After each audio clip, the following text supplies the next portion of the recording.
Hey, this is Sam from BNS About Movies.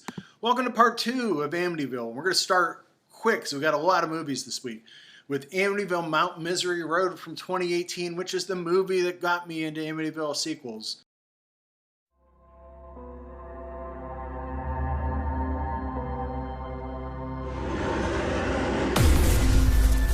This is Mount Misery? Yeah, this is where the road starts. I know. We finally are here. So today what we're gonna do, babe, is we're gonna see if we can find the asylum. The old remnants, the old foundation. You're gonna be my little ghost hunter. It's gonna be a lot of fun. I guess. Charlie! Stay away from Mount Misery Road. That's cursed land.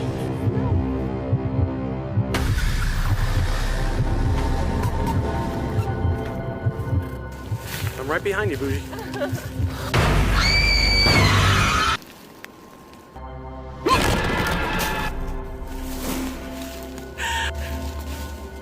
Where's the way out? Where's the way out? You told me you're not gonna leave me here. You told me.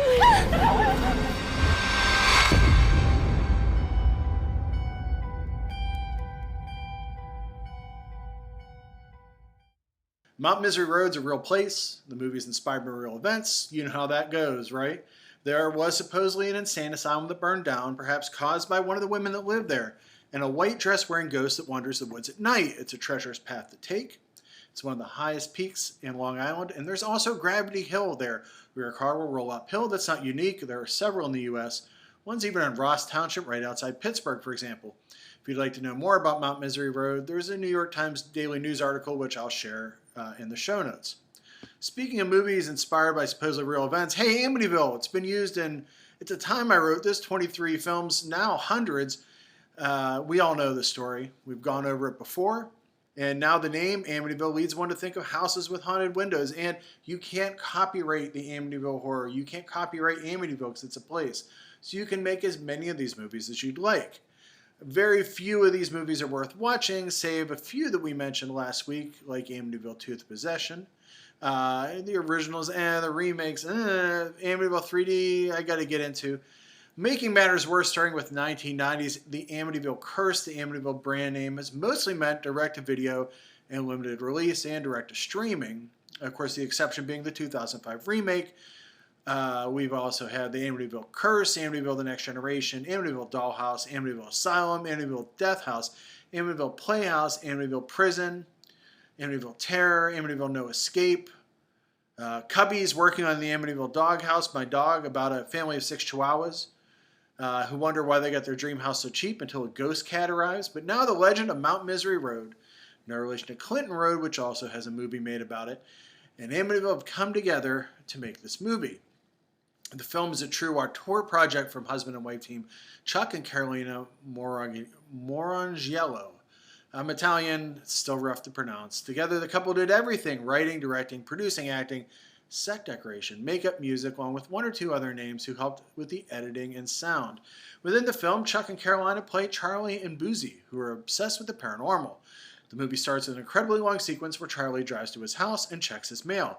It might be the longest vehicle drive to a home you'll see, outside of Thor in Rock and Roll Nightmare driving the van. Even opening the mailbox and getting to the front door necessitates 10 cuts. We haven't even gotten into Charlie's palatial Florida home yet. The next several minutes are spent as the couple read the internet together and learn about Mount Misery Road in real time. Web page after web page, even a slideshow of monsters like demon dogs and Mothman appear, with both commenting before cuddling in bed and getting ready to fly to Long Island.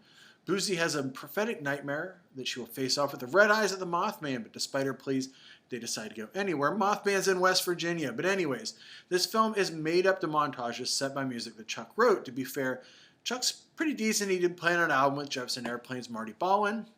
Finally, the pair make their way to a bar near the road and are warned off by an old man who seems he'd rather be playing the one-touch machine in the corner. Then Boozy dances for an hour or 10 minutes, time in the film works relatively, and a visit to an expert on Mount Misery Road just leads to another old man yelling at them, telling them not to go there no matter what. Well, Boozy and Charlie decide to go there anyway. We wouldn't have a movie if they didn't. Walk around the woods, explore what has to be the remnants of an asylum, and finding a cross just hang off a tree. They get separated, their phones don't work, and Charlie gets attacked before the film ends with Bougie Blair Witch style wandering the woods while swearing. Then she is attacked. I really have no idea how to give this a review. It's like someone made their own movies for themselves, but then along the way said, you guys should sell that, and they did. It does feel like a passion project between the couple. They are making other movies. I have a second one they sent me to watch. I haven't watched it yet because I don't want to destroy the innocence and joy of this movie, but this is on streaming services. I've seen it in Walmarts. It does take some effort to make a movie. Every movie's a miracle. Everyone's like this. I can't hate it. Some people like to dress up their dogs. Others like to flip homes. Seems like this couple loves to use iPhones to make movies about ghosts. Whether you'd like to encourage them by spending $10 on their movie, that's up to you. I was totally entertained and pulled my wife in to watch this with me. She didn't enjoy it as much as me. If I got to review it and had a review line on the box cover, I would say, not since Manos and Things have I been so ... astounded by a film. That ... would probably have the negative parts. The IMDb review page for this film is astounding. It's a mix between heaven and hell. 1-star and 10-star reviews, nothing in between, save for one review that gives it 4 out of 10 and says it deserves more than 10 stars, so there's that. Honestly, I can't believe it exists. I'm not even sure if it should. I want a sequel to it. This movie was sent directly to me by the creators. Obviously, that had no impact about how I feel about it. Do I own it? I need to buy the actual DVD and have it. Now, here's another one. Amityville Vibrator from 2020. If all director and writer Nathan Rumler, who also did Fang Boner, Gay for Pay, The Erotic Adventures of Jesus Christ, had done was write this movie's tagline and never made the movie, we'd be fine. For God's sake, get off. However, I didn't reveal this in the last show, but I made a deal with the Lesser Demon to get Blu-rays and have a website, which means I must now review every Amityville movie or pay for everything I buy with something worth more than my paycheck, my soul. Kathy has done the unthinkable. She's bought a marital aid at a yard sale, which is the most wrong of many wrong decisions in this movie, and the more that she and her girlfriend Roxy use the titular evil wand upon one another, more chances that the demons that possess the residents of 112 Ocean Avenue will find their way into their loins and their souls. Also, the Amityville Vibrator can speak. Also, there's Spanky, a possessed ventriloquist dummy that rips off a man's face before having sex with a woman. That murder scene is juxtaposed within a sex scene. Plus, a character asks another, perform an exorcism on my word that rhymes with sussy. Also, 2 characters take mushrooms in the woods for real, and in real time we watch them wander all over the place.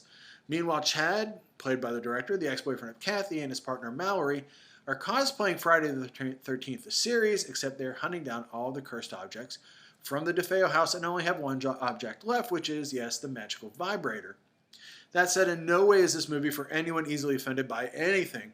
It is exactly what it promises to be and much, much worse. It's grimy, gross, upsetting, and it's going to have an audience. Well, I guess I'm that audience because I watch every Amityville movie, write them, and talk about them. There is a male cover version of the spraying amputation of Tenebrae, copious amounts of well-done gore by people who are all obviously having fun.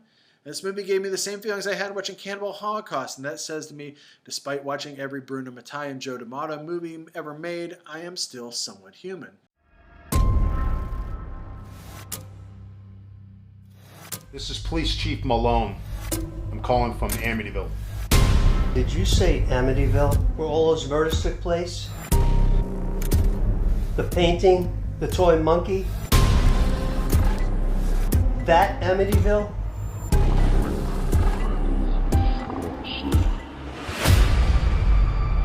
Oh, hell no. Ain't this where that crazy ass white dude killed his whole family?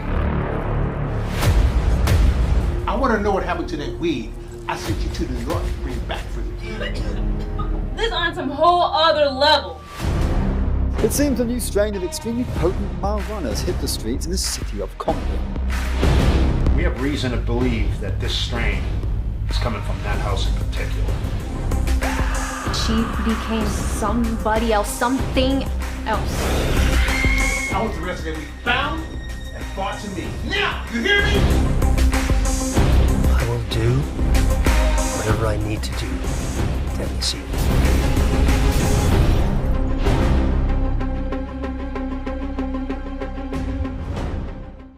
2021 brought us Amityville in the Hood, which comes first with Amityville Toy Box, in which the cursed toy monkey from the house caused chaos. It was followed by Amityville Clown House, which amped up the satanic possession with, well, an evil clown. Now the circle is complete, as Amityville in the Hood goes to the inner city and shows how deep the roots of the house go. This is Dustin Ferguson's third, not last, trip to Amityville, and this time he directed, wrote, stars, and edited the movie, and performs 2 songs as MC Dirty D, the Amityville rap, and Slide Into My DM. You know how much I love continuity, so Pete Summers, played by John Walker, is on hand again. He's a reporter that's been in all of Ferguson's movies, just about, from Amityville Clown House to Ouija Geist, to Tales from the Grave, Meat Hook Massacre 4, Angry Asian Murder Hornets, Arachnado, Zombie 7, Urban Decay, Amityville Hex, Ebola Rex, Arcanauta 2, Flaming Spiders, Aximus 3, Santa Insane, Aximus 4, The Aximus Legacy, and Ghoul, which got a simple title by comparison. An East Side gang uses the Amityville property to grow marijuana. The best idea ever. Even better, the marijuana is named for the second movie, Amityville Possession. What a strain. Well, these drugs get stolen and taken to the west side streets of Compton, as Amityville is in Los Angeles in this film universe, and whoever smokes that sticky icky pays for it with their soul. Jennifer Nagle, who also plays Malavolia, the Queen of Screams, is in this briefly, too briefly, as a sex worker named Cheyenne in the wrong place at the wrong time. I mean, do I have to sell this anymore to you? I guess all the blood flowing out of the walls and ghosts and shotguns and cursed monkeys, look for a quick sprint through the last 2 films, all add up to make the perfect planting soil. Or do they grow it hydroponically inside the hidden red room? Seeing as how this movie doesn't have a tagline, I think that's a mistake. I'm going to give you a few. For God's sake, smoke up. This time, Amityville gets smoked. If these walls could talk, they'd be stoned. Like, this movie is an hour of your life. It's, you know, a simple playing monkey. The ghost of Mario Bava's lighting. Probably my 50th trip to Amityville.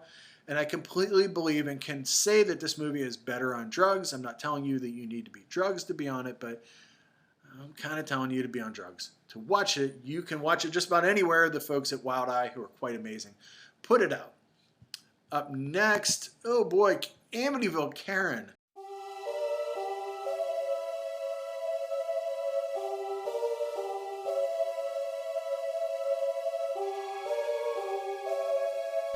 God, good help is so hard to find.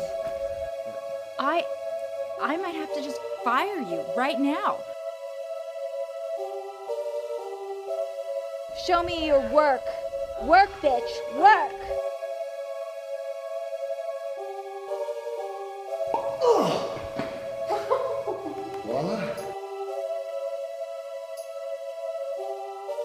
We're trying to make a difference in America by bringing joy to people. Everyone's talking about this wine, you know, the Amityville wine. They say it's from Amityville, and they're saying that it's cursed.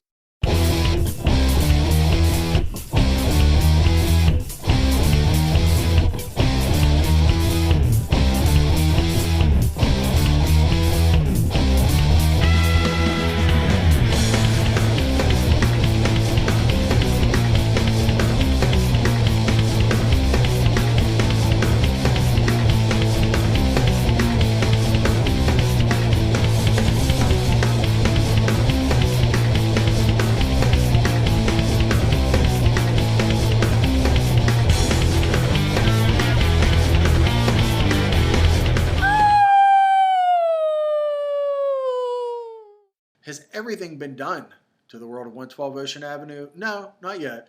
Director Sean C. Phillips and writer Julian Prescott say, you know what? I want to speak to your manager. Here's Amityville Karen. Now this one does have a tagline. Every neighborhood has a Karen. Amityville is no exception. Karen, played by Lauren Francesca, is so cold and mean to people that she insults them in her sleep. Her latest target is a winery run by James Duvall, no less. After getting services into her liking, she steals a bottle of wine. That wine is cursed. It was made in Amityville. This movie does probably not need to be an hour and 45 minutes, but it does have a death by corkscrew, which is always something that I enjoy. I should make a letterbox list of movies where corkscrew is used to kill people. And then it slides into a subplot about an underground occult circle. It's Amityville. You can come out and be open. You can be an occult worshiper. This is Phillips' first solo film. He was wise to get Francesca as his lead. She's really great. And as understated, where you expect this to be out of control the whole time, the film somehow gets her to be a sympathetic figure. even if she doesn't abuse everyone every time she's on screen. If you enjoy direct-to-streaming horror, you'll recognize a lot of the cast. Jennifer Nagel, Caleb Thomas, Ashley Ann Sittel, Derek K. Long, Mark Pierce, Mike Ferguson, and Donnelly Heising. I think this movie needs taglines, more taglines, so I will attempt to write a few if they get used for the sequel. For God's sake, she wants to speak to your manager. She's so haunted that it's unacceptable. Do not lose her business. All lives no longer matter. Bleached, bobbed, possessed. She demands death and an apology. I would like to see where Amityville movies go for here, so I raise you Amityvid 19, Make Amityville Great Again, and Critical Amityville Theory. You can get this from SRS. They have several Amityville films. And finally, the last movie we're going to talk about is Amityville Emanuelle. I have the down payment. I want the house. I'm a woman. You guys are men. What kind of fun do you think I'm talking about? I'm down. How'd you get your hands on his ashes? Somehow, the ashes ended up on my doorstep. What the hell, Gord? Which way's your bedroom? East. What's happening to your boyfriend? He saw this thing kill me and two other people. A person's grandmother dies and needs closure? No big deal. But telling a demon to return to hell? Are you crazy? He had a dark side. And the power that death brings. The ashes. You can take them back then. Let's have some fun!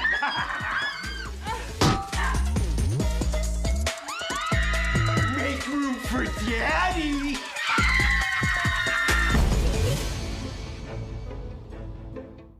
I worry about AI a lot. You know, I work as a writer in my real field when I'm not watching a million movies and talking about them.